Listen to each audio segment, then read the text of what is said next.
Let's move on now. Hours after Vladimir Putin said that Russia will deploy nuclear weapons in Belarus, NATO has reacted, slamming Putin for what it called a dangerous and irresponsible nuclear rhetoric.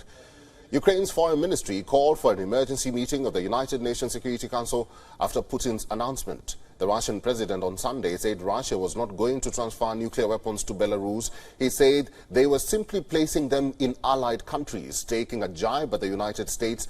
Putin said Russia is doing what the United States has been doing for decades. 3 апреля приступаем к обучению экипажей. И 1 июля заканчиваем строительство специального хранилища для тактического ядерного оружия на территории Беларуси. Мы не передаем, ни США своим союзникам не передают. Они просто, мы в принципе делаем все то же самое, что они делают десятилетиями. Они имеют в определенных странах у союзников и готовят их носители, и их же готовят экипаж. Мы то же самое собираемся делать. Именно об этом Александр Григорьевич попросил.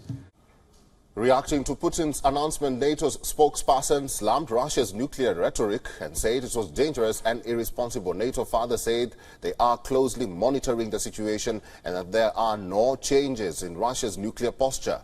The European Union has also condemned Russia's move. The EU's foreign policy chief urged Belarus not to host the weapons, which could invite the threat of further sanctions. Lithuania has called for sanctions against Minsk and Moscow.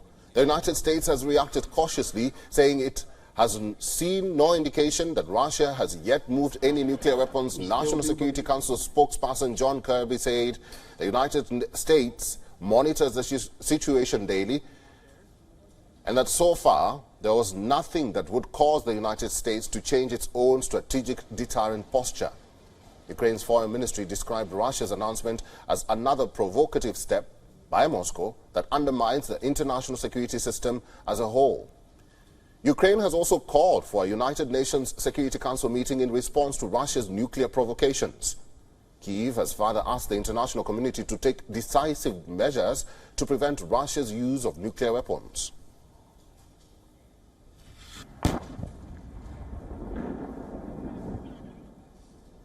And for more on this, we are now being joined by William Courtney, who is a senior fellow at the Iran Global Think Tank. William, welcome to the program. President Putin says Russia is not deploying, but just placing the nuclear weapons in Belarus or to an allied country. Why is the West so skeptical and worried about this move?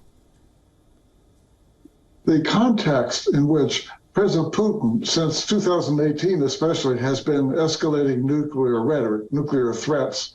Not even the late Soviet leaders did that kind of thing.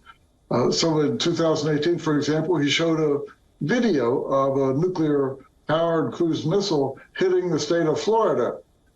This kind of thing is really not a very mature way to deal with nuclear weapons. So I think it's the context that is important as well. William, NATO has slammed Russia over what it calls nuclear rhetoric, which has also termed as irresponsible. What do you make of NATO's reaction and its role so far? Well, this is an understandable reaction, given how President Putin has talked about nuclear weapons and former President Dmitry Medvedev as well. So it's really important that with regard to nuclear weapons, because they are especially destructive, that leaders of countries deal very carefully with them. And so people in the West have been surprised how Putin has used nuclear rhetoric. This probably, from the Kremlin standpoint, this is probably an effort to cover up weaknesses on the battlefield because Russian troops have done so poorly in Ukraine.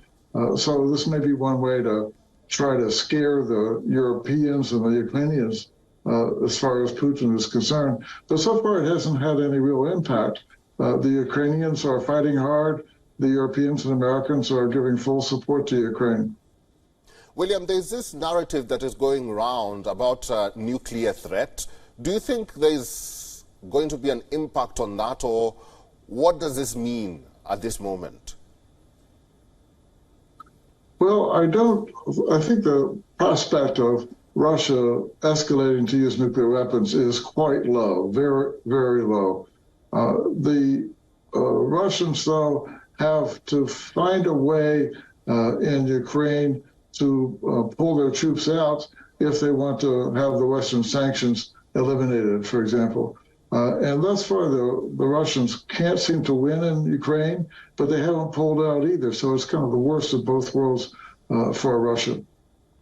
William, finally, there are concerns in the Baltic nations, which include Latvia, Poland and Lithuania. What impact or threats does the latest development pose to them? Well, of course, having nuclear weapons put into Belarus can be an additional factor causing some fear. But the Baltics, Poland, other countries there will understand that the Russians will not have dual key arrangements with the Belarusians. What NATO has in Europe are dual key arrangements. So the local country where nuclear weapons are stationed and the United States both have to make a decision to launch a nuclear weapon. Russia will control all those itself, but there will be concerns in that area of Poland, the Baltics, other places, that it is possible that oppositionists or terrorists or others could find some way to disrupt the security arrangements for nuclear weapons. And so I think that would be a special concern. William Courtney, Senior Fellow at the Iran Global Think Tank, thank you very much for talking to WION World is One. You're welcome. WION is now available in your country. Download the app now and get all the news on the move.